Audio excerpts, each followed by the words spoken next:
send up will keep our end up, and they will know that they've been playing against the famous old dark blues. Well, good evening, ladies and gentlemen, all you blue baggers. Welcome to another edition of Blue Sunday here on the Jumper Punch channel. As you know, when we play that song, it's a victory, and here to talk about the victory with me is my co-host, Carlton, former president of the Carltonians. Geez, that's a mouthful. Former president of the Carltonians. And I was going to say former life member. I think you're still a life member, aren't you, Vince? Life member means life member. Yeah, that's what I was going to say. Well, unless you do something bad. If I'm a former life member, it means I'm dead. Yeah. No, maybe you've gone to the Collingwood Football Club or something. Anyway, I don't think so. Life member of the Carlton Football Club, Big Vincenz, Vince Lochisano. How are you today, Vince? Well, I'm in good spirits, Joe. What a fantastic win the Blues had today. I couldn't help but get this sense of deja vu from 30 years ago when we had a very similar day, very murky weather. It was in September, of course, September 30 to be exact, in 1995. And we seemed to channel all of that spirit that was brought to the MCG today by all of those past players from the 95 grand final who turned up. And it just felt like exactly the same atmosphere as that day when we beat Geelong in the grand final. Now, of course, this isn't the grand final, but gee whiz, wasn't the crowd up and about? It was one of the real secret weapons I think we had today. The Carlton crowd really got into it. And look, a fantastic win. Credit where credit's due. Well done to Michael Voss, the coach, and well done to all of the players that were out there today. I think they all put in a really good team effort. There was no one player who was all revolving around. It was a very much a team effort today. And to beat Geelong is no mean feat. And it's the first scalp we've had for quite a long time. In fact, probably since we beat them at a similar time last year by over 10 goals. Now, today was a lot less than that, but geez, it was an exciting win, wasn't it? It was. We'll get to that a little bit later when we bring our resident expert, David, on, who's sitting patiently in the back. Hey, let's just get rid of a bit of formalities first. So as I told you before, we are a social media show. Juggernaut. A juggernaut. Yeah, the Jumper Punch channel. Yeah, and phenomenon. Oh. Too big. But we are proudly sponsored. The Jumper Punch is proudly sponsored by the Sporting Globe at Northland, and also by my company, Retired Working For You Tours. If you want anything Thailand or even somewhere close, let me know. Also, as I said, we're social media. You will find us on Facebook at Blue Sunday. And for those of you who are usually watching on YouTube, which is all of you at the moment, you will find us at the Jumper Punch. Vince, myself, and David would like you to like, share, and subscribe. Vince, just one comment I want to make. I think the team should start losing again because we get more viewers when we lose. I don't know what it is. When we win, I think when we lose, a lot more people want to tune in and have a bit of a grumble and a grizzle and see if everyone else feels the same as they do. But I think more people need more therapy when we lose. But certainly, after having lost the first 4 games of the season and everyone feeling really down and feeling like the season was over, I genuinely think we've breathed life into the season again and won the last 3 games. It just goes to show you that even if the first couple are against mediocre opposition, so long as you have a win, and in our case we had 2 very good wins, you can get a lot of confidence back. And then when you come up against a good side like today, you can go in there with a degree of confidence that you can play well. And gee whiz, the pressure that we put on Geelong today was phenomenal. So, good on them, and let's hope that they can keep going from here. Okay. So, Vince, we may as well bring him in. He's one of Carlton's favourite sons. He's here to tell us about why we won. Mr. David Rees-Jones. How are you, David?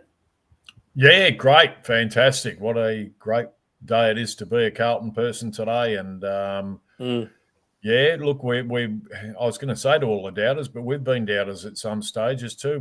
You're really worried, but I think it just goes to show when we've got our big guns up forward, Harry and Charlie together, it makes a huge difference to the way we play football, and they're so important to us. So let's hope, touch wood, we stay injury free with those two, and Weeders down back has just done an enormous job all year as well. So three very important cogs, but we seem to really not be able to handle if someone's missing, and that's been something we really need to look at, and probably if we do lose one of them, we have to change our strategy in the way we play, because you can't play the same. But they come out today.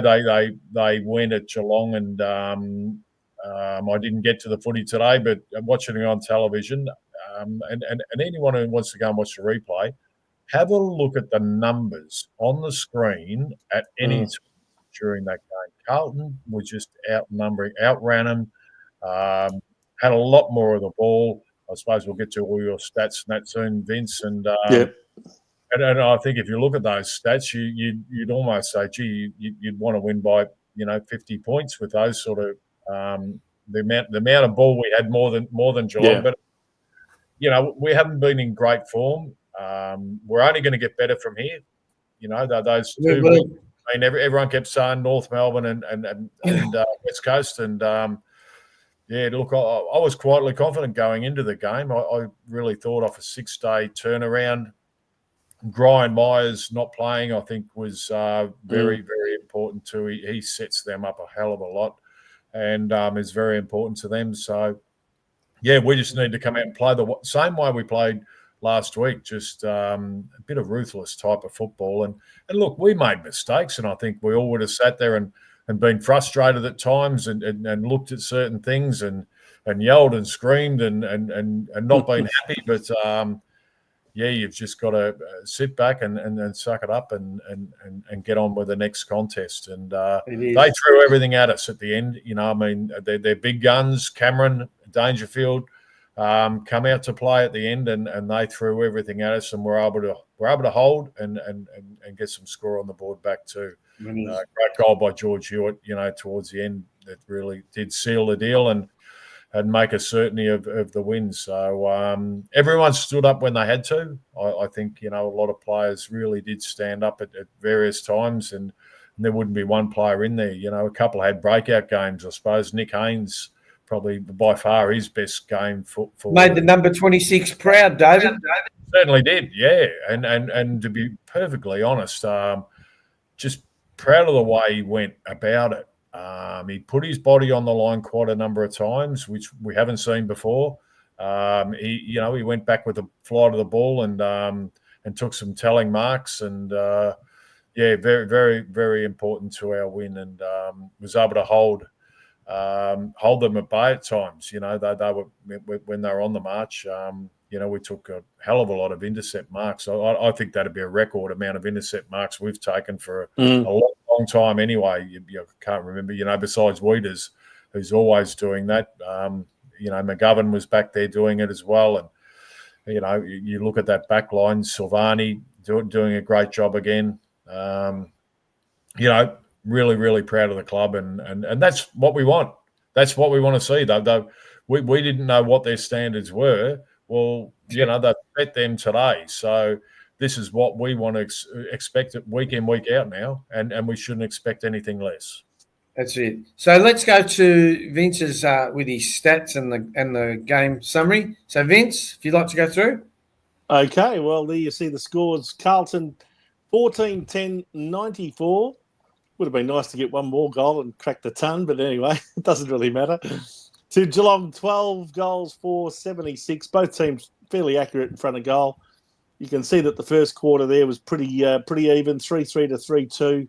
We went in with a 1-point lead at quarter time. But then I think the one quarter that really did set us apart was the second. We kicked something like 4 uninterrupted goals, or 4 goals in succession, if you like, at one stage to break the game open, and went in with a very healthy 19-point lead at at half time, 8-5-53 to 5-4-34.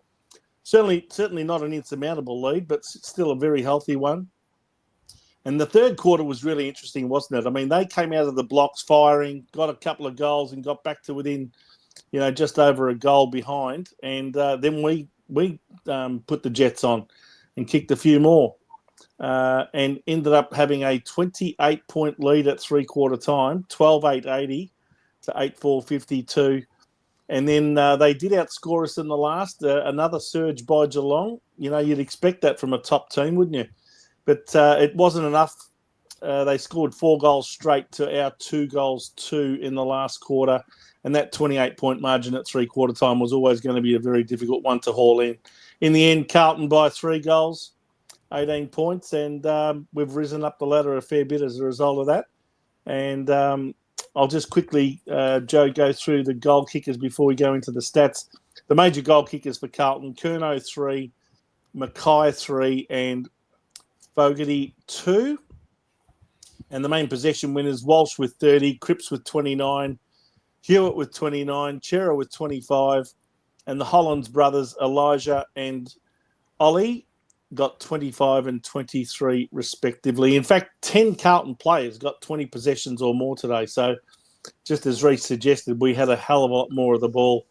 And you'll see there on the stats sheet, 395 possessions to 328. That's a very significant advantage, isn't it? And also a better disposal efficiency of 77% as opposed to 68. So that really did tell a story as well. Uncontested possession, we had so much more of it, didn't we, on the outside? 255 to 180 really told the story. Marks also 117 to 69. That was a very low amount of marks from Geelong, including 14 marks inside 50 to 9 and 18 contested marks to 8. So we really did control the air. And clearances also, we had the advantage there. Hit-outs were 43 to 38 and 40 clearances to 34. So we controlled the middle of the ground as well. They had a lot more clangers, didn't they? They butchered the ball a lot more than we did, 65 to 45. Tackles, it was pretty even, but we had a lot more inside 50, which was encouraging. 12 inside 50 tackles to only 4 from Geelong. And in the end, we had a lot more scoring shots as well, with 24 scoring shots to 14. They're lucky that they were quite accurate and stayed within touch with their 75% accuracy, kicking 12 goals 4, and we kicked 14 goals 10. So, and I think that really does tell most of the story today. We just won the ball in the middle. We contested the ball better than they did. We had a lot more of outside ball, and we really, as you said, Reece, we probably should have won the game by at least 6 to 8 goals. Oh, look, I think sitting at halftime, I can't remember what the lead was at halftime, but it was 19. It was 19 points. 19 points, and probably should have been 6 goals. 7 goals. Because we were that much better than them in that first half, and you sort of. And a few easy shots missed and wasted opportunities. So, yet they were able to, get on the board, and kick accurately, and that's what really kept them in it. But dangerous team, a very good team. They're going to probably participate in finals again this year. So, just a real solid win, and the players will get a lot out of that. We had some young kids in there. You've got, they had a first game or two. So, but Jack Carroll and Cooper Lord and these. You guys. You mean Matthew Carroll? Matt Carroll. Sorry, what did I say? Yeah, don't worry. We tried to Jack Carroll too. Yeah, don't worry, David. I say that too. Yeah. Right. So Anyway, Yeah, we had some kids who, and I think, they made a hard decision a couple of weeks ago to put Doherty out of the team, and it's probably the first time we've had any player of note being dropped as such, and I think that sort of sets us up for no one's safe. No one's safe. So yeah, onward and upward for the Blues at the moment. No, I just think the world's our oyster now. We've got some games coming up. Adelaide aren't playing very well at the moment, and I think we can get hold of them, and then I think we've got St Kilda the week after that. Then the Swans and GWS leading into a bye. So 4 winnable matches, and could you imagine from where we were 0-4 to possibly being 7-4 at the bye, or 6-5, whatever. But we've got some opportunities there. The Swans aren't in good form, and they've got a lot of injuries at the moment. So yeah, we've got teams that are beatable coming up at the moment. So David, I'm going to throw some players at you, and I want you to tell me what you think of their game today and where they're at. Jesse Motlop. Jesse Motlop needed to stand up and have a good game today, and probably was one of our lesser performers. So his stats, just to interrupt, he had 5 disposals, of which 2 kicks, 3 handballs, 1 mark, and 1 tackle. Yeah, how many broken tackles though? He got his hands on them a couple of times and broken tackles. So, and they were the ones we were talking about, Dirt, and he stood up and did some good things. So Motlop, I suppose, is hanging in there at the moment. Okay, the other one, Zach Williams. Gets injured a lot, doesn't he? And goes down a lot, does. gets injured a lot, and so is he up for contract? Is he worth persisting with? Well, I'm just wondering whether he's up for contract at the end of this year. Is his contract run out? I'm not too sure. I'm not sure. But would you play him? Because I wouldn't be getting injured if I was him, because you need to be playing good footy. He's got a lot of ability. No one's downning the ability, but he's you're no good if you're not out there, and exactly. We've had that for too long. Too many players miss too much footy, and a lot of them are still there at the moment. They've missed a lot of footy over the last 3 or 4 years. Quite a few of them, but they're 2 who probably, I don't think Zach Williams will be playing for a few weeks, so that probably. Did he do a calf? Did he do a calf or an ankle? I think it was a calf. Yeah, no, I think it was a calf. Yeah, but he's had Achilles problems for a while, and when you're having lower leg injuries, it's not great. Not great for your survival in the game. And another one people have been talking about is Matt Cottrell. Yeah. He does enough. He does enough. He's because of his pace, he's able to get to places. He'd be one of those blokes who, what do they call it? What sort of running do they call it? Running patterns. Running patterns. Yeah, he seems to have good running patterns, because he seems to be around the play a fair bit. Doesn't get a lot of it, but seems to be around the play. So in that aspect, I suppose, he's there. He's another body there, being, where the ball is roundabout anyway. So which gives you opportunities. So yeah, it's a different ball game to what we played, years ago. So, but once again, he's one of those numbers who's in the screen a lot, and even if he's not getting the ball. So yeah, he fulfills a role there. I know you mentioned him earlier, but I think Nick Haynes today showed why he was selected once as an All-Australian. I mean, if he can keep playing like that, that's going to be enormous for his confidence, and he looked like he did a bit of a shoulder towards the end of the game. So he that'll shook it off.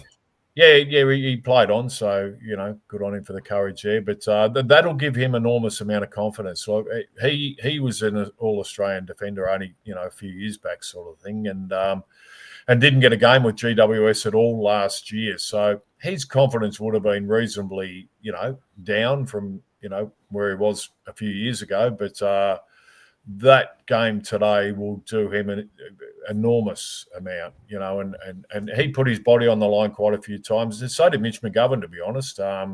I think that was Mitch McGovern bodylined the ball quite a few times, and that was good. And Silvani's fitting in really well back there as well. It's becoming a pretty good back six sort of thing that you can really rotate blokes through, and Sard back there is, I think, he gives us a bit of something different anyway when he gets the ball and when he's able to run with it. So, and uses it very well. So, and look, Ollie Hollands,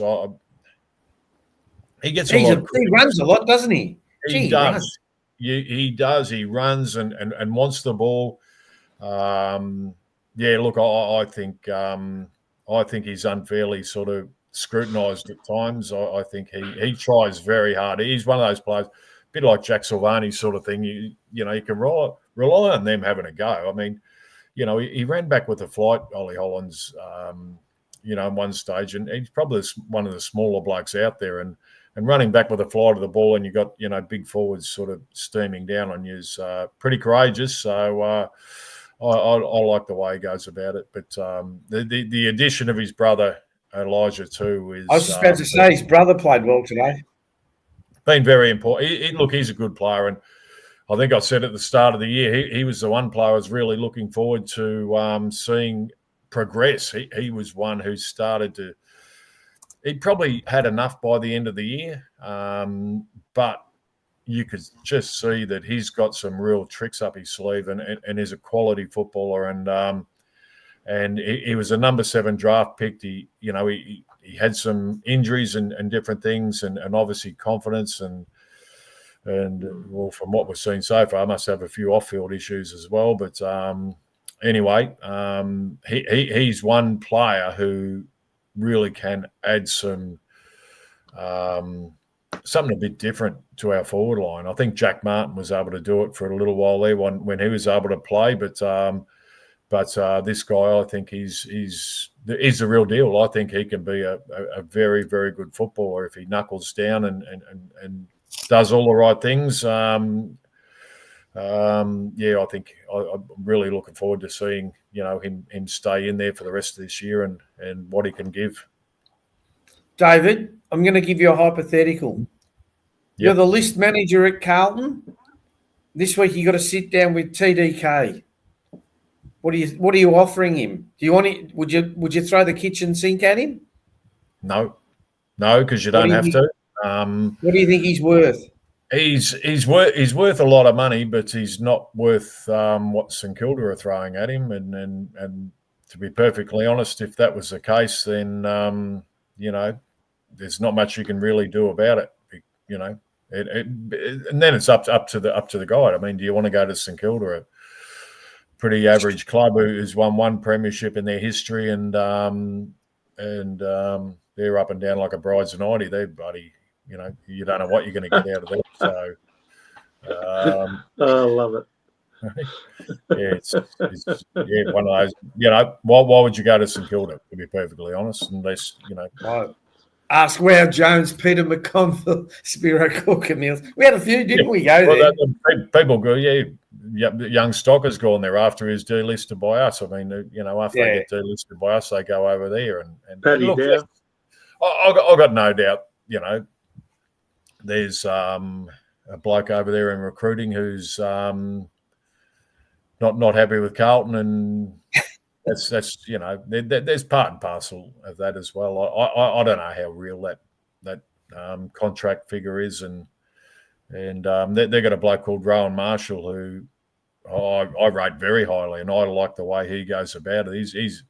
He's a big mean ruckman too. He's got a bit of shit in him, and he goes hard at it. So I like him, and I don't really see it'd be in a similar situation to what Melbourne did with Max Gawn and Brodie Grundy. I mean, it just doesn't work to ruckman down there, and neither's a real key forward. So you I don't know how it works. No, me either. Vince, anything? I know Vince is running out of battery. He's no, I'm not. You got the charger on, but You want to add anything? You've been very quiet. I know Vince is still in mourning about the Pope passing away. Oh, jeez. Thanks, Joe. Yeah, no. Oh, someone's phone just went off. Yeah, that's me. It's David. No, that's Sauce telling him to, pipe down. Yeah. Yeah, he'll get over it No, one day. he'd still be typing if he was writing a note to me at the moment. I've got to say, Reece, our new kids, if you like, that little group of young players that have only played maybe a handful of games between them, or two handfuls of games between them. Young Will White and, Matthew Carroll, and to maybe a lesser extent Cooper Lord, but he's also done okay. I think they've breathed a bit of life into this team. It's amazing when you play some of the young kids, what that can do to the older players to keep them motivated. Yeah, it's fantastic, and we've been waiting for that. I mean, last year it was, it was only until the West Coast match that was forced onto us that we had to play young players. It's been great, and Will White stepped up today, and I saw him get the one goal, which was important, but he kicked the one. Only had the one, missed an easy one from in front as well, but he was in there tackling and that though. He was in there getting, putting his body in. He's only a thin little bloke, and Matt Carroll looks, on that. Most left footers do look good, but he sort of that number 32 looks pretty good on his back. He looks like a left-footed version of David Glasgow. Brian Quirk, who I believe was out at the MCG today. I texted in. It's his birthday today. 64 years of age. Can you believe? And, Glazer, is it? Okay. Glazer told me he was out at the game today. So a big shout out to Glazer on his 64th. I'm glad the Blues were able to give him a nice birthday present.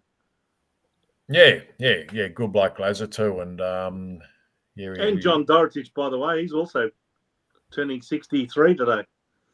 Oh, the wanker from Western Australia, eh? The tugger, not St Kilda had the plugger, we had the tugger. What was it? They had the what was it? The exterminator, the dominator, the dominator, the masturbator, and a lot of haters. Yeah. Oh dear. Let's move on. But okay. Matthew Carroll reminds me of David Glasgow, but he looks really good in that back line, doesn't he? He's got a lovely left foot kick on him. Yeah, he moves well too. He moves well and looks good when he's got the ball. He does look, thin. Like he's got to bulk up a little bit. Like Glazer when he first started. Yeah. So he's got to build up the body as he grows older. Yeah, I'm sure he will.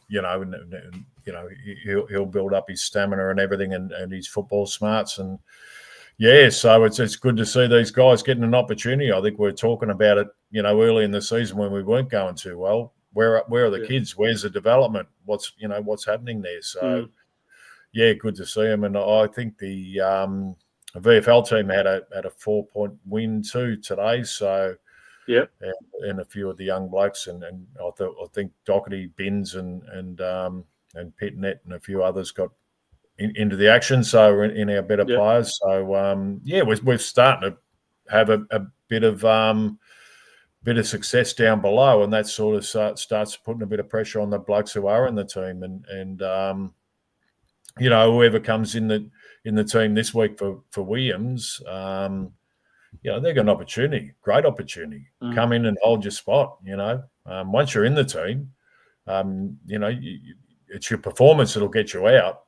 So it's the opportunity you've got to grab with both hands. So be interesting to see who they do bring in. But I think Binns had around 30 possessions in the. Yeah, he just did.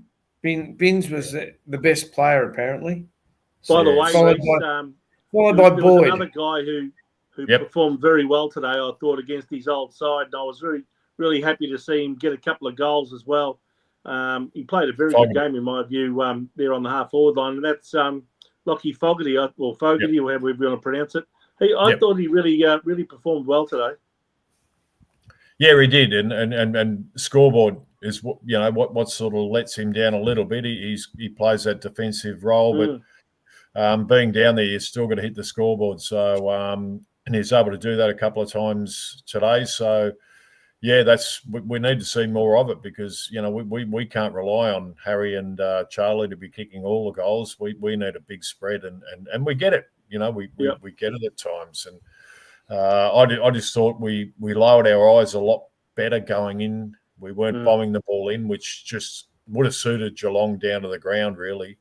And look, I'll give Harry a special mention. I think I've been a little bit critical of him over the time, and you sort of wonder, these personal reasons and all these sort of things, and we don't know what's going on, but no one ever missed a game back in our day for personal reasons. So, blokes didn't miss, they missed their babies being born, their kids being born to play football. It was a different era and everything, but anyway, I've been a little bit critical of Harry, but he stepped up today when he had to too, and he rucked well, and some of those marks towards the end, they were clutch sort of marks, and good marks, pressure when we needed it. Yep, and that's what you want your big blokes doing, though. I mean, that's what they're paid the big money for. I mean, geez, you look over the years and that, Kernaghan's, Walls, these sort of blokes, McClure, your big forwards. That's what they're there for, and that makes life a hell of a lot easier for the small blokes when they're having a real crack at it. And there were a couple of times there where Harry didn't mark it, but it come down the front and created opportunities. So as long as you're contesting and you don't have to mark everything that comes down. I think he had about 10 or 12 marks, did he? 12 Harry. marks today. Yeah, Harry Mackay. So, which is it's a pretty good day's work for any player, big key forward. So, I'll a special mention to him because it's easy to be critical of blokes, but when they do perform, you've got to give them the pat on the back they deserve. Yeah, it was a clutch goal there in that last quarter. I mean, we mentioned the one that Hewitt kicked, which really put the final nail in the coffin. But the goal before that to Harry, I thought was crucial. It was a really good mark, contested mark, and went back and nailed it after actually shanking a kick only a couple of minutes earlier. He went back and actually nailed it, and give him credit where credit's due. That was a clutch goal. Yeah, and luckily he couldn't kick it around the corner, so yeah, virtually from where he was, he had to kick. Yeah, he got it. Doesn't matter. I think he's a beautiful kick of the football. He is a beautiful kick of the football. There's one in what quarter was that going down the other end? The third quarter might have been. A beautiful kick. He just never looked like missing, and sailed through and I don't know why they go around corners and do these sort of things. I mean, it's right. If you're on the angle and they're pretty good at those ones now, but not when you're dead in front, which has become a bit of a trait of his over the years. Hey, Reece. Yes, I've discovered what the secret was to Nick Haynes turning his form around and playing such a great game today. Yeah. Someone told him to cut all of that ridiculous amount of hair off and get a David Rees-Jones haircut and start looking like a footballer. Yep. Yeah. No, he did. With Rocco, he looked a lot better to me.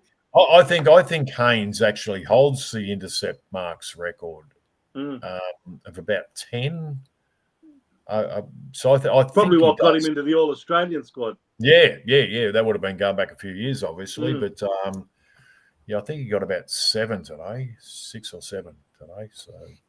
Yeah, he had a fair great game he played though, and that'll do him the world of good. That will really do him the world of good. I was really sort of wondering when he hurt his shoulder. I'm thinking, oh, geez, don't bloody, finally get some confidence, and all of a sudden, you do a shoulder. That would have been tragic, but hopefully he's okay. One of the areas that we really dominated in today was the midfield, and I think we should really discuss that a little bit, because we had a great battle in the ruck between De Koning and Stanley, and I think Tom really took the points there, I would suggest, with what he did around the ground and some of his own clearance work, and kicked the goal as well. But apart from that, geez, the midfielders all pitched in today. I mean, between Walsh, Cripps, Hewitt, they all got around 29, 30 possessions each, and they dominated the clearances as well. Yeah, and Walshy was fantastic, especially early in the game when when it was on the line, and you could see him pushing himself. He looked like he's running a lot freer. I don't know whether Geelong's a bit slower or whatever, but he looked to be able to run away. We've seen him being able to evade and run away from players, and he was doing that, especially early in the game. And he was almost at the top of his game for that first half, and really did help set us up. George Hewitt's just going about his merry way and playing really good football. As you said, Chera had a bit of a dip. Chera looked like he was, that was like a few of them. They really sort of, a few of the blokes who been hanging out a bit wide and looking for the easy ones, got in and they went in hard today. They were having a real dip. So and it gets infectious. It does. It really gets infectious when the players beside you are going in hard. You really feel like you have to do it yourself. And to others it just comes naturally, but to a lot of them, you've got to say, well, it's your turn to go, and your turn will come during the game. You've got to put your body on the line just like everyone else does, and we're able to do that today. I thought we were fantastic, and that the midfield, really did. And Cripper towards the end of the game, I thought, he just did some really good, smart team things. He's able to slow the play down on a few occasions and create ball up after ball up, and I thought he played a good captain's game today. Probably still below his best, and we saw his best last year, but and he's still below that at the moment. But he's doing enough to, I suppose, because he has set those high standards. We are a little bit critical of him, but and we'd like to see him get back to that level again pretty soon. But that's great that he's not playing great football, and we're still winning. So hopefully he's he's going to burst onto the scene, and the 3 vote games aren't far away. Well, this is what someone's saying. Cripps is just cruising at the moment. Yeah, what do you think of this point, David? Over there in Perth. Yeah, I don't think Paddy Cripps is the type who'd be cruising. I wouldn't be surprised if he's got a niggle of some sort. And I thought he was enormous today. I thought he was right into it. Like very good. We were saying that in the previous couple of weeks they were playing him forward a lot. Maybe he had an injury, who knows? But I just thought today we knew that he was going to have to play in the midfield and really get in there, getting that hard contested ball. And I thought he was in the middle of it all day long. Yeah, I just think last year, you look at his year last year and you'll see him, breaking away from packs in the middle, sort of running and kicking goals and doing some, and that's the sort of work he hasn't been able to do this year. He just hasn't been able to break away, and he's doing that hard, heavy work that he always does, but he hasn't got that ability to get away and sprint and put those, meters on his opponents. And he was kicking, he kicked quite a few goals last year, and he hasn't been able to do that from the midfield. And so little things just a bit different this year, but hopefully he'll get back into the form that we know he's quite capable of. And he was good today, very good today. So is there anything else we need to talk about? I mean, we're all happy that we won. Well, I was going to ask Reece about the opposition. We haven't spoken much about them. We've probably concentrated a lot about our... And nor we should, play. Vince. But, sorry? And nor we should talk about the opposition.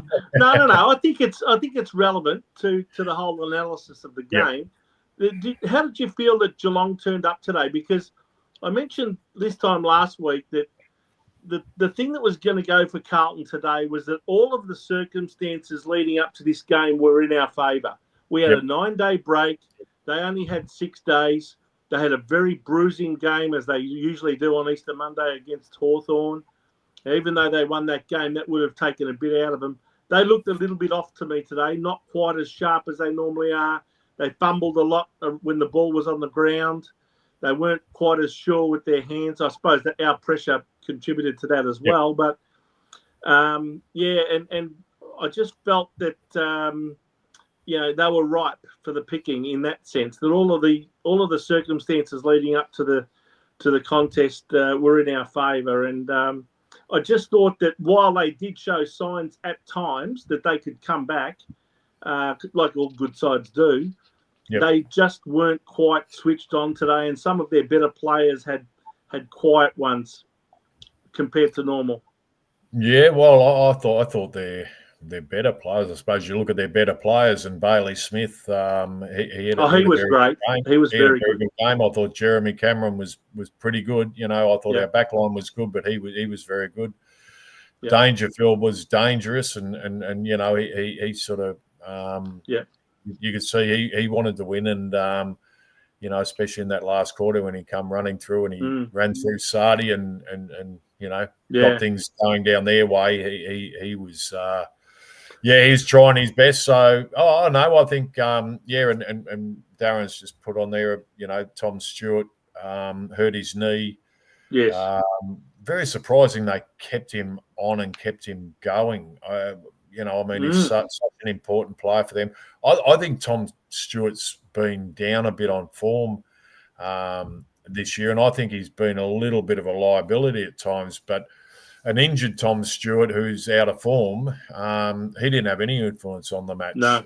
And, Sam DeConning's been another player who they've relied, pretty heavily on. But I think that goes to show that when we've got Charlie and Harry in that forward line, it does change the way that these back lines are able to just leave players and not man up, and be able to play that loose man type of role. So, I think that that their back line was a bit suspect today, and we took advantage of it. But with the amount of play we had and the amount of time we had in our forward line and the amount of ball we had, I thought we should have probably won it by a little bit more. But very, very happy to walk away with 18 points in the end. That was good enough. Anything else, Vince? Yep. What's that, mate? Anything else, or do you want me to move on to the votes? Oh, look, you can move on to the votes if you like.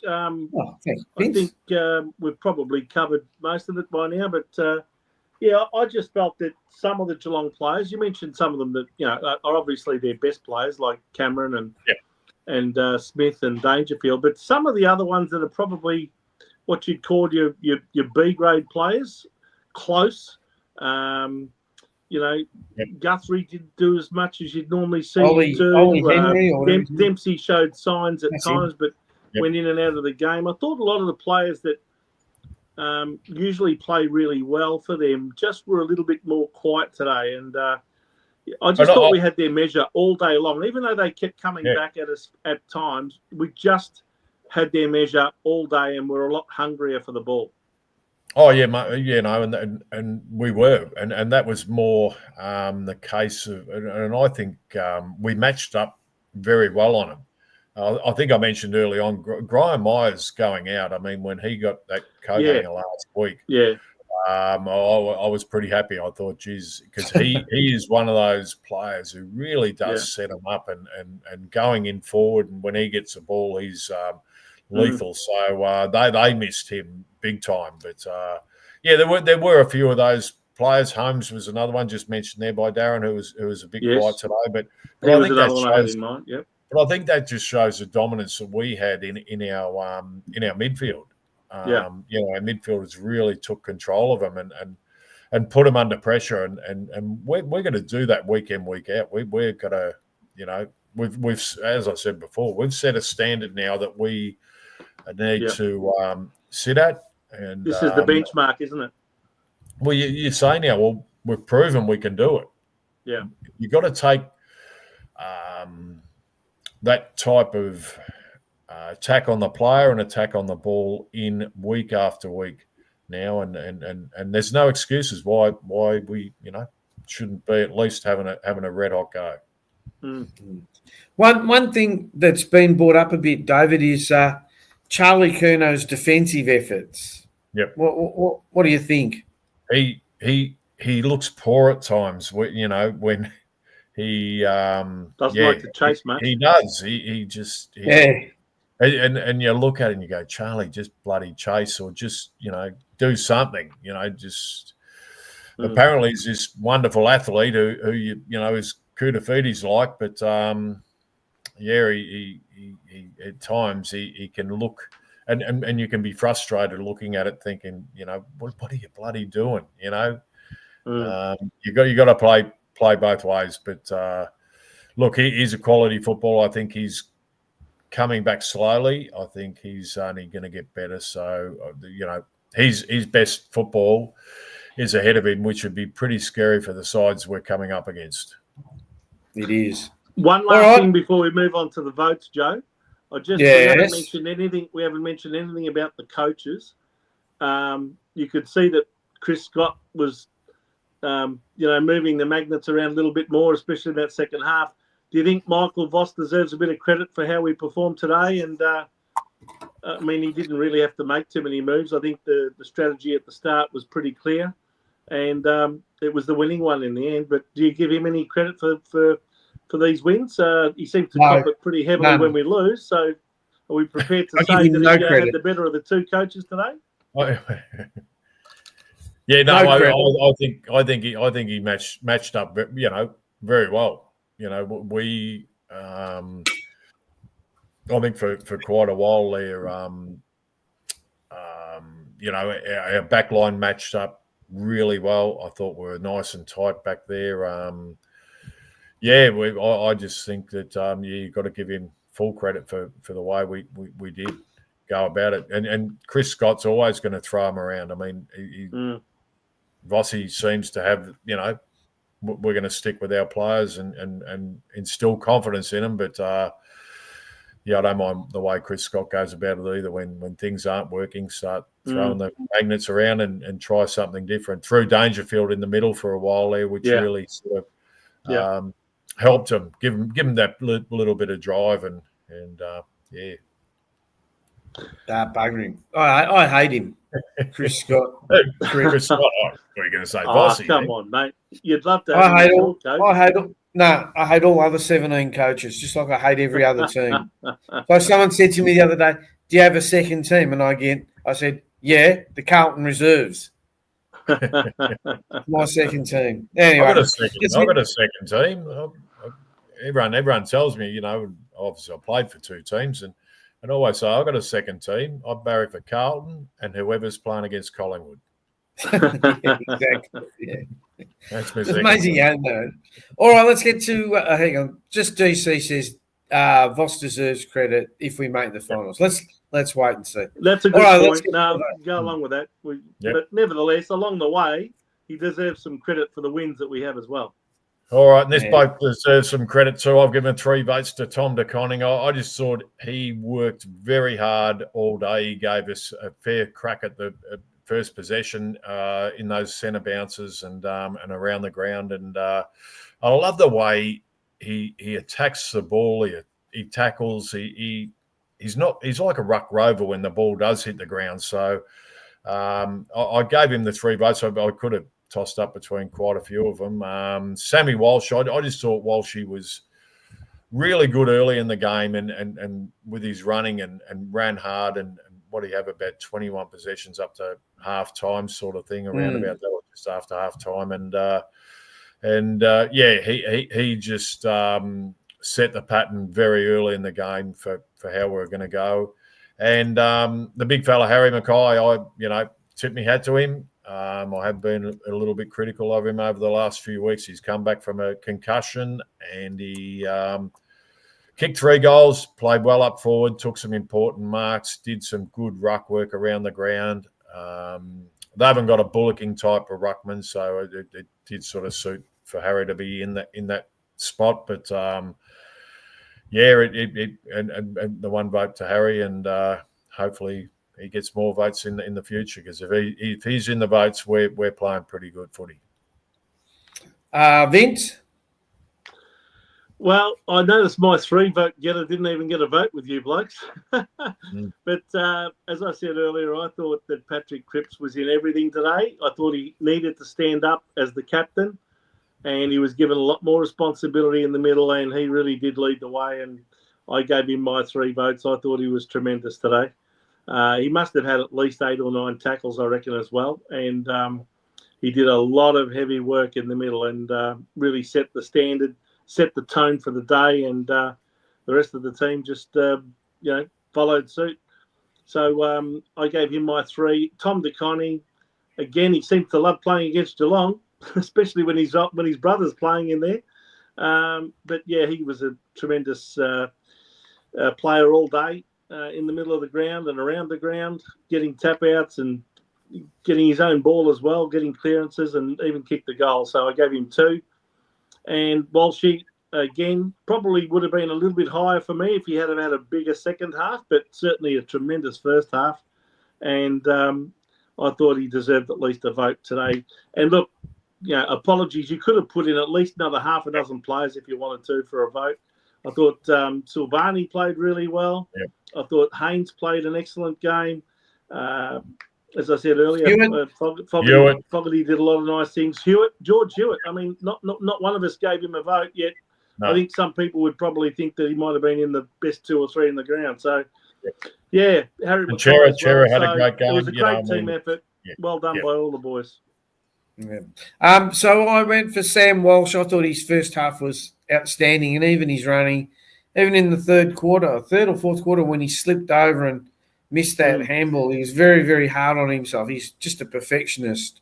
2 votes, Tom DeConning sort of controlled the air there and made our centre clearance work a lot easier. And 1 vote to Nick Haynes, who I hope can keep this vein of form going, because it'll take a lot of pressure off Jacob Wiedering if he can continue like this.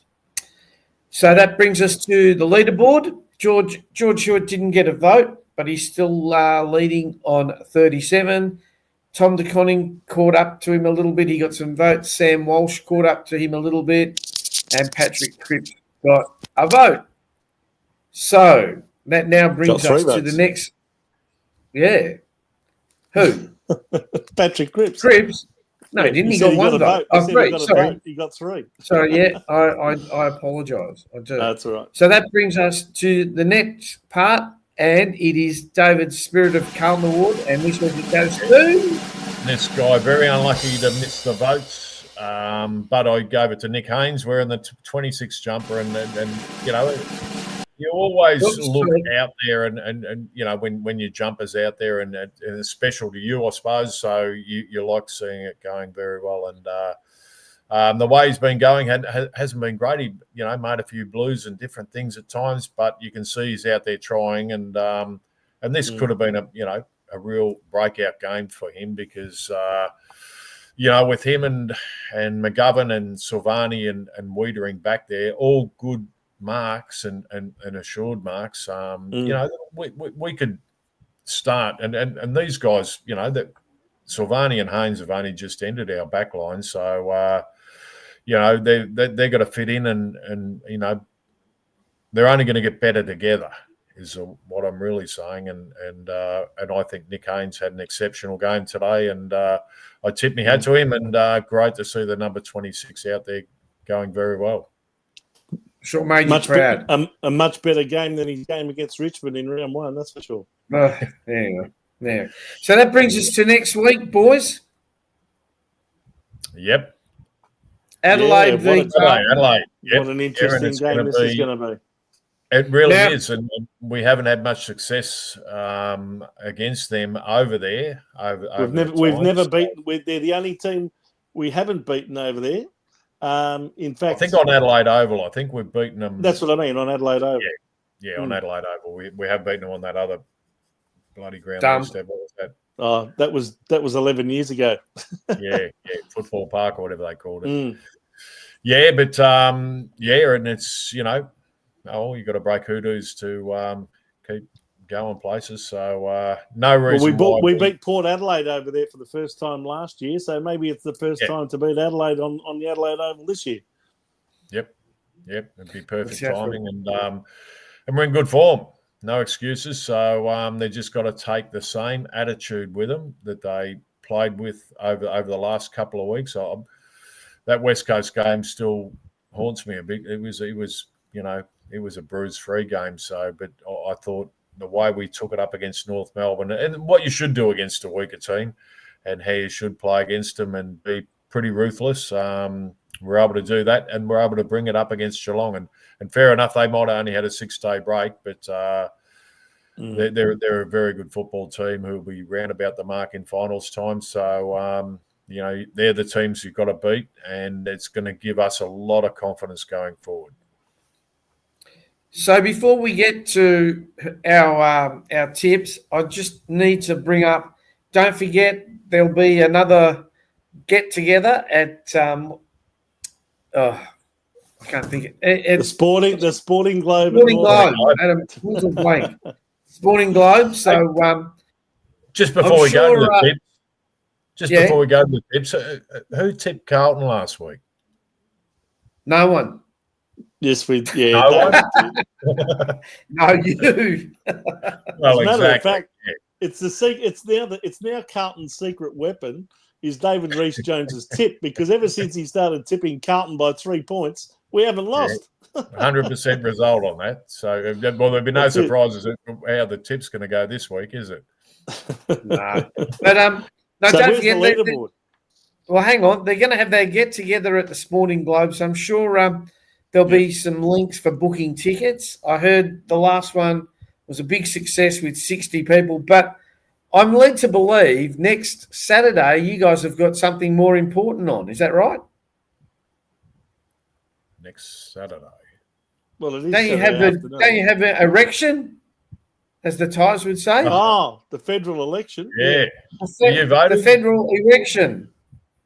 No, that's what that's in China. Yeah. Oh, is it? Yeah, the federal erection. Yeah. So let's get to the tips. All right. Yep. All right. Here we go. Carlton by 3 points, and only because I think we're. And as I said last week, I thought we could beat Geelong, but I'm sticking with that 3-point margin because it's working. So we've had 3 wins in a row. I've tipped Carlton by 3 points, so I'm not going to jinx myself until it changes and we get beat. Vince? Well, now that I'm 1 point behind you two, I believe, I have to make that up somehow. So my tip is purely based on competition, not logic. But if I had to apply any logic, it would be that 2 points, Carlton's now coming off a 6-day break, plus we've got to travel interstate. Mind you, I think we're going to get Adelaide, who are a bit bruised and a bit sore. I heard today that their big full forward, Riley Thilthorpe, has in fact suffered a hairline fracture to his finger. So that would surely make him pretty doubtful for playing this Saturday, and that's a big blow to them. And Darcy Fogarty, who did not play against Fremantle, suffered that pretty significant shoulder-type injury last week. So he may not be back. If both of those players are not playing for Adelaide, that's going to be a big, big advantage for us. So I'm hoping Carlton wins. My heart tells me Carlton wins. But where I am in the tipping competition forces me to go for Adelaide. So well, it doesn't really. It doesn't really, because all it does is going to put you 2 points behind. Well, David, it could. You're right. Bathe in the glory. It's called chasing your. It's called chasing your losses. Haven't you heard of that concept, Reese? I'm a punter. What do you reckon? It's just changing tact. Enzo's voting for you. He's going to vote for the Big Vincennes party.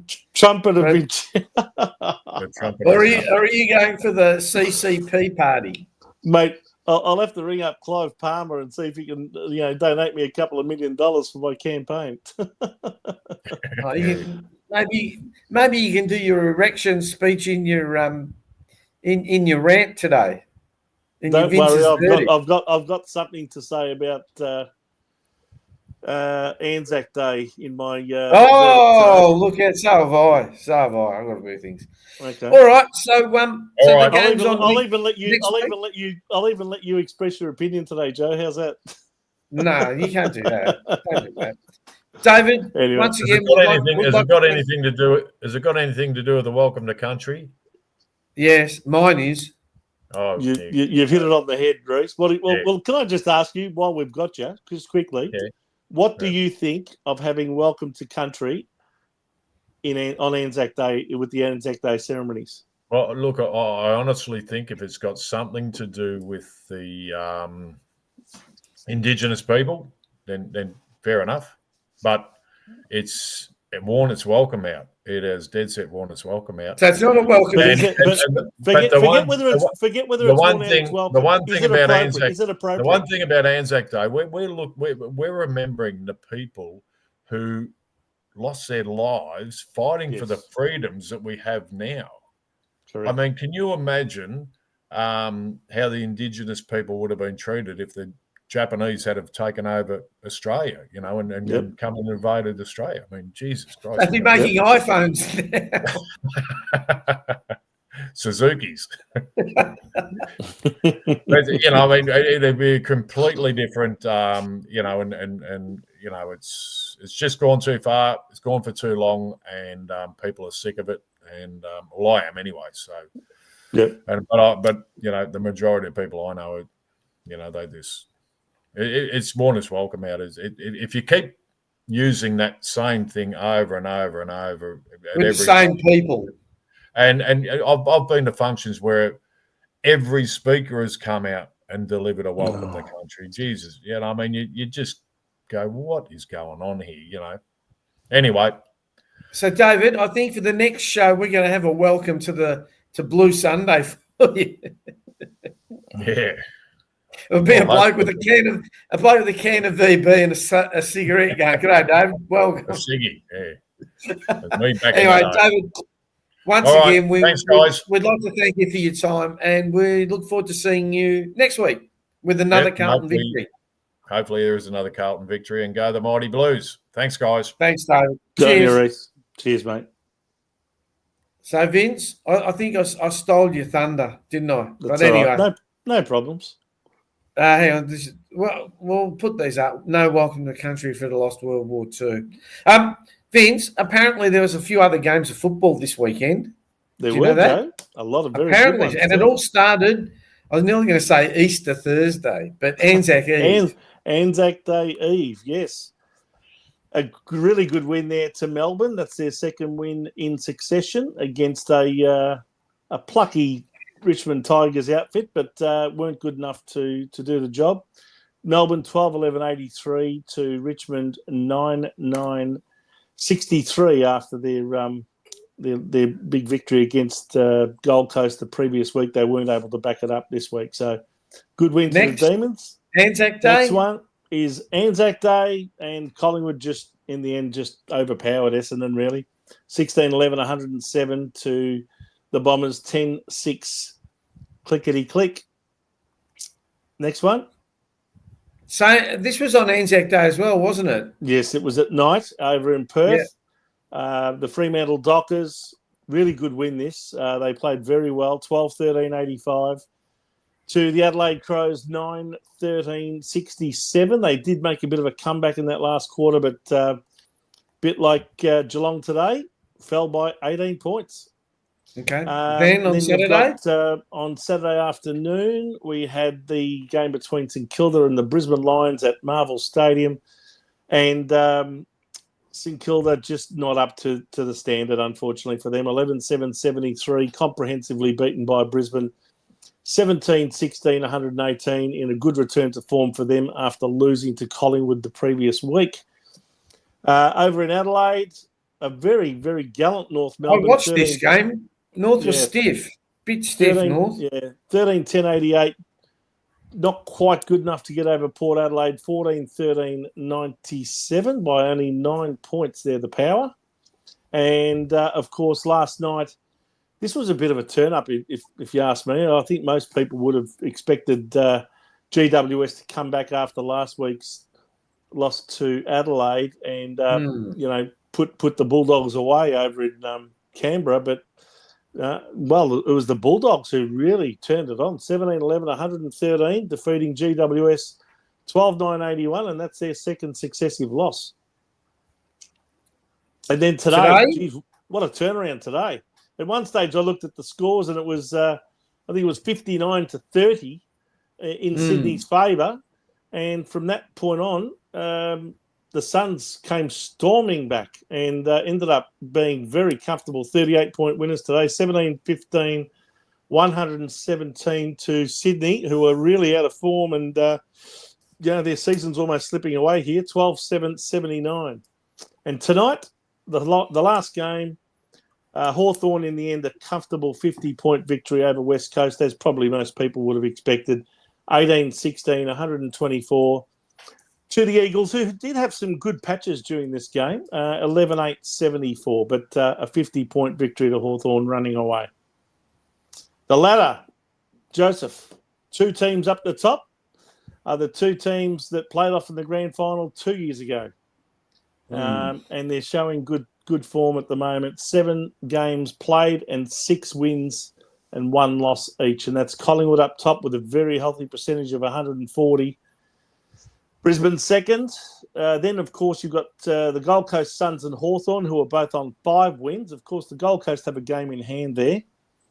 They always will have that game in hand after every round until we get to the last round.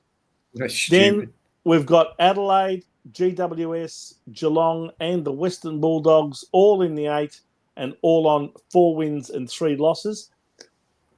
And then we, of course, get to 2 more teams who are on 4 wins and 3 losses, but they're out of the 8 on percentage, and that's Fremantle and Port Adelaide. Then comes Carlton, rising up to 11th position on the ladder with now 3 wins and a very healthy percentage of 122.4. Followed by Essendon and St Kilda also on 3 wins, but their percentages are vastly lower than ours. Then you've got 3 teams on 2 wins and 5 losses, and that's, of course, Sydney Swans, Melbourne and Richmond. And then, of course, North Melbourne only on 1 win, and West Coast Eagles bringing up the rear, no wins after 7 games. Well, it's going to make interesting. Well, the ladder's not going to be right till like around about round 23, isn't it? When we have that catch-up game. Yeah. Is that right? Yeah. Okay. Yeah, round 24, I think it might be. Yeah, 23. It's now time for we stole a bit of your thunder before. That's all right. Oh, sorry. You were going to ask for my Spirit of Carlton award, were you? No, nearly. Okay, Vince. So I think I stole a bit of your thunder about your Vince's verdict. That's all right. Go for it. No problems. Well, look, I'll be brief. A bit like Reece, I'm over it. Now, look, I don't condone anyone for any reason, even if it's justified, interrupting and disrupting Anzac Day services. So those people who did yell out and boo and hiss or whatever they did at the that's the not dawn right. service the other morning, I don't think they did themselves any favours, even though, in my view, they are just simply people who have had enough and are over it. They're sick and tired of having this stuff shoved down their throat. They don't think it's appropriate to have Welcome to Country at Anzac Day services, which are essentially to honour those men and women who lost their lives in battle, and also to honour the current serving members of our Defence Forces who are still around the world either in combat or at least peacekeeping forces, etc., around the world. They are still out there now. So I don't condone anyone interrupting these services for those reasons, but at the same time, I think it's just indicative of how much this population of ours, the silent majority, have had an absolute gutful of all of this stuff. And as Reece said, I think, the welcome to country has worn out its welcome, and it ought to stop. And you know what? One thing that really upset me and annoyed me, but I've got to say it's typical that all the politicians and the mainstream media and all of the news services, etc., immediately started to label these people as far right-wing extremists. How ridiculous. Okay? A lot of these people are nothing of the sort. They're just simply people in society who have had a gutful. And to label them in that way is pathetic. I can tell you that there's been a lot more people come out basically criticising Anzac Day as glorifying war and, glorifying colonialism and all this sort of garbage. But do they get shut down by the media? No, they don't. Do they get labelled as far left-wing extremists? No, they don't. These are the people who are shameful, the people that try and bring Anzac Day down. And it's, in my opinion, one of the most special days of the calendar. And for those people who don't like our country, who think it's founded on evil ways, they ought to get out. If you don't like the country you live in, go and live somewhere else. Nick off and let the rest of us live in peace, because most of the Australian population, that's all they're interested in living peacefully and respectfully in the multicultural society that we have today. And I'm absolutely sick and tired of the bias coming out of the left-wing mainstream biased media. They are a joke.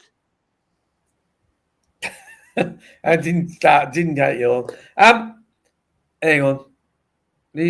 Vince's comes from the you know what? And you know what? I'll be very interested to see what the federal election turns up this Saturday, because I'm not hopeful of a very good result at all. As a matter of fact, there's a lot of shenanigans going on with, so-called independents, so-called teals that aren't aligned to anyone else. What a lot of rubbish. They're all watermelons. They're all green on the outside and communist red on the inside. That's what they are. And anyone who votes for those sorts of people, I don't think they understand what they're voting for. Vince, I just got a few comments, right? So yeah, I don't understand. Well, when did this welcome to country all start? I've been away, so I remember seeing it one time, and I just thought, what the hell is this all about? Well, if anyone can enlighten me, please help me. But why do I need to be welcome to my own country? Where my passport says Australia. So you don't. You shouldn't have to be, Joe. If you are Australian, you're born here, you're already a native Australian. Why should you have to be welcomed into your own country? To be honest with you, I understand. Sorry. But what's the point of it? I don't understand what the point of this welcome to country is. If you're looking for answers, as usual, follow the money. There are people making money out of all of this. It costs a lot of money every time you get Uncle Colin to come out onto the MCG and do his little spiel. Well, apparently thousands of dollars. Now, apparently, sorry, Vince, to kayo. To me, it's an industry. It's the whole Indigenous, Aboriginal, and Indigenous and Torres Strait Islander industry. That's what I refer to it as. That's exactly what it is. It's all a facade, and there are a lot of people making money out of it off the taxpayer. And I've got to tell you, it's about time they asked a lot of Indigenous Australians who don't agree with all this stuff, who think it's rubbish, who think it's inappropriate, who actually don't advocate for welcome to country, and they don't advocate for the recognition of all of the so-called land that we live on. Every single production, I sometimes turn on the cricket, or I'll turn on a football match somewhere on Kayo, and the commentators are saying it before the start of every day. It's getting beyond the joke. Yeah. Anyway, this is a football show, but it's brainwashing. That's all it is. They are trying to brainwash our kids and the next generation, okay, into how to think. Yeah. Well, apparently not how to think, it's what to think. Yeah. Okay. Yep. Okay. So apparently at the Melbourne Storm game, they decided not to go with it, and there's been a big kerfuffle. But Auntie Joy still got paid $5,000 for doing it. I rest my case. It's an industry, Joe. It's an industry. There are a lot of people making money out of it off the taxpayer. Yeah. And by the way, that ridiculous referendum that we had back in 2023 that cost the taxpayer another $500 million to conduct was resoundingly rejected. But have they stopped all of this stuff? No, they wouldn't accept the verdict of the Australian people. They continued to shove it down our throats even more. It's a joke. Anyway, so I was going to bring something else up, but I'll talk to you about it off air. So now it is time for Big Vincenzo's bet of the week, and Vince.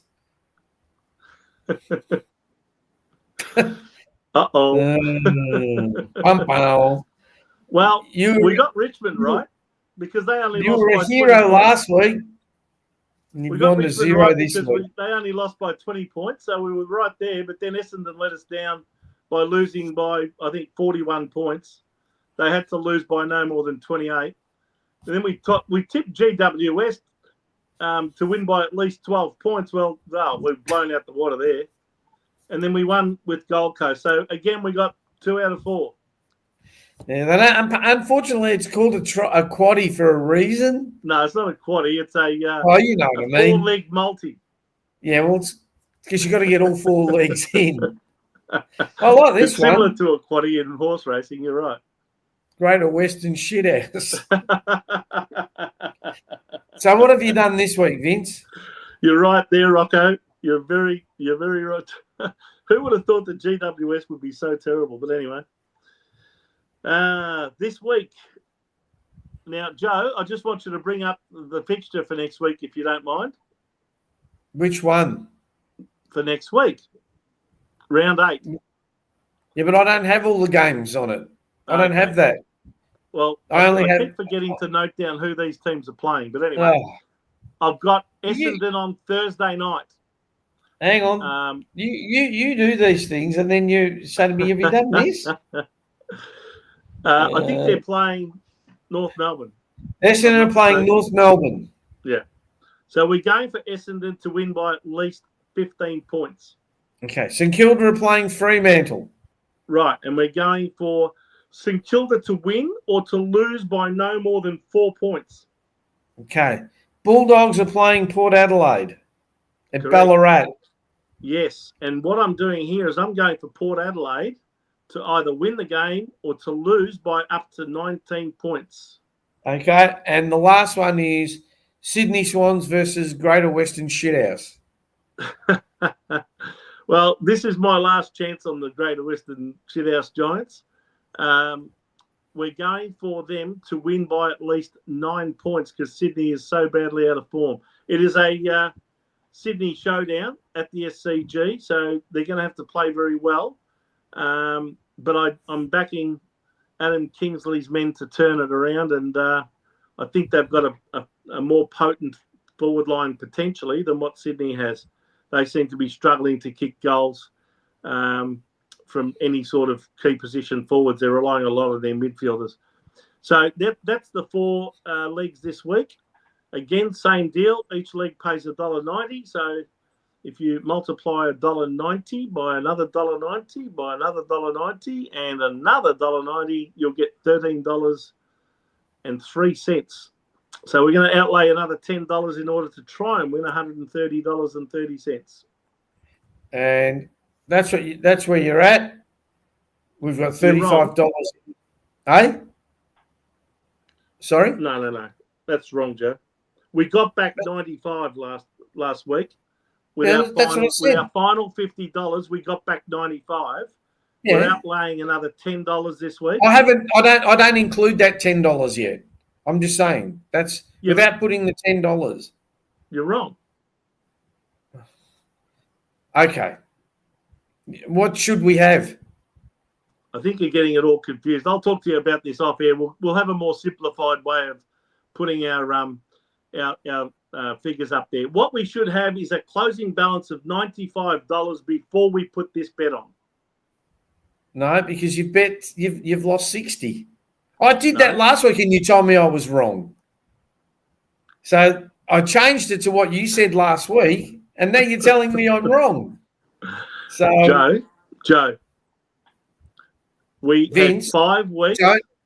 Don't make me go back and replay what you said last week. We had 5 weeks where we lost $10 a week, right? And then what I did in round 6 was I put all of the remaining $50 on Carlton to win against North Melbourne by at least 17 points at $1.90 to get $1.90. Yeah, it was $1.90 to get back $95.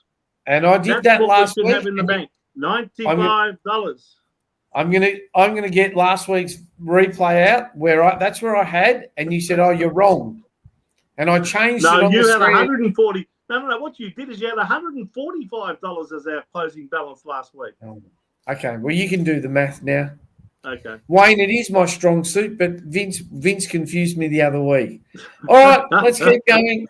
We have $45 in the bank, not $95 in the bank. Okay, so that brings it. You two are at it again. Yeah, of course we are. Is roundabout. I swear to you, I don't know what else I'm going to do to convince you. We should have $95 in the bank before last week's bet. So we put the $10 on this week, so we should be down to $85. Okay. Okay, I'm going to change that, but you can do it from next week. Okay, we're at the end of the show. Couple of things I'm going to mention. Right. First, don't forget to like, share, and subscribe. You will find us at Facebook at Blue Sunday, and you will find us on YouTube at The Jumper Punch. So as I said, don't forget to like, share, and subscribe. Also, Jumper Punch on Tuesday night. Can't wait to hear what the boys have got to say about the win. Wednesday night, Forever Rivals. That'll be interesting. Don't forget, Paolo's got some review and previews to do. So it'll be interesting to hear his review of today's game and his preview of next week's game. And last but not least, I'm here to tell you that I will not be here for the next 2 weeks. I will be in Italy voting for the Pope. So when you see that puff of white smoke, you know that my vote has been cast.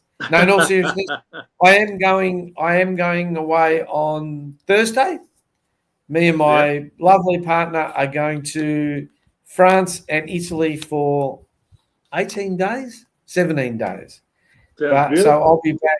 Yeah, I'll miss the next 2 weeks, but I'm sure I'll be able to. If I can tune in from abroad, I'll certainly try and get on the show. And the other thing, don't forget, next week at the Sporting Globe, I'm led to believe the tickets are free. Someone asked me, Vince, are you going there? Are you going to the Sporting Globe next week? Because the game starts later, yes, I will be going this coming Saturday. I may not be there right at the start, but I'll be there during the course of the game, and I will be there till the end. How's that? It's good. So just a couple of things. I'll be bending over, blowing smoke, and I definitely will be transitioning the boat. Anyway, I like that one. So on that note, thanks everyone for watching. Our regular viewers, you all know who you are. And on behalf of myself, Vince, and David Rees-Jones, thanks very much for watching. It's a goodbye from me and Vince. Hang on. Before we go, I've got one or two other things hang on. to say. There we go. Righto. Go. No, that's all right. No, go on. No, that's all right. Well, first of all, also a big cheerio to all of our regulars who tune in every Sunday. It's very good to have you joining us, and we appreciate all your comments and opinions and questions. It's very much Vince, appreciated. Can I ask something? Maybe we should have a guest appearance one week from one or two of them. You want to do what Rocco does on Forever Rivals and get one of our viewers to come on? Doesn't have to be every week, but someone who contributes all the time. Well, I'm flat out thinking of who I can get to replace you next week, Joe, seeing you say irreplaceable.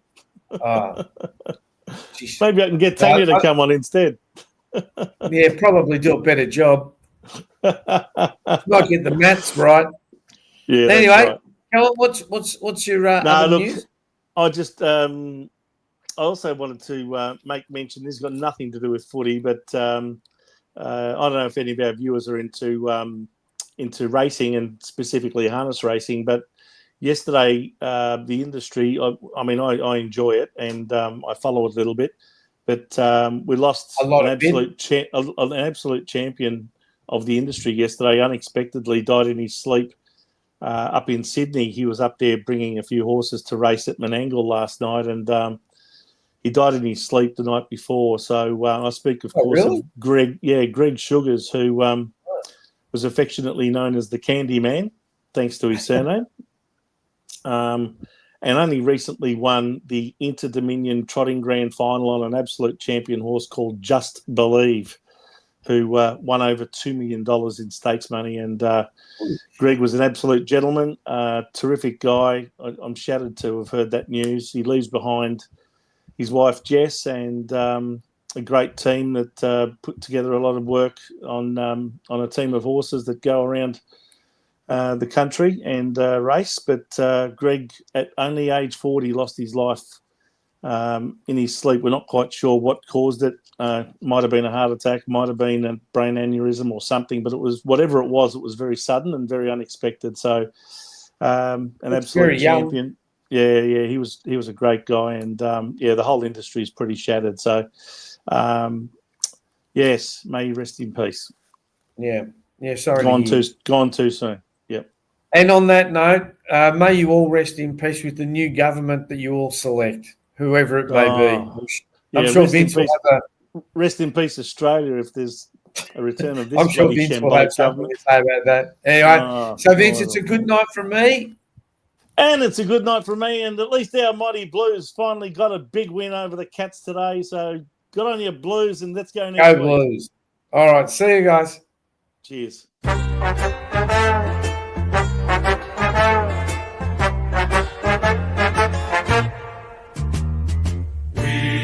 are the Navy Blues. We are the old dark Navy Blues. We're the team that never lets you down. We're the only team old Carlton knows. With all the champions they like to send up, we'll keep our end up, and they will know that they've been playing against the famous old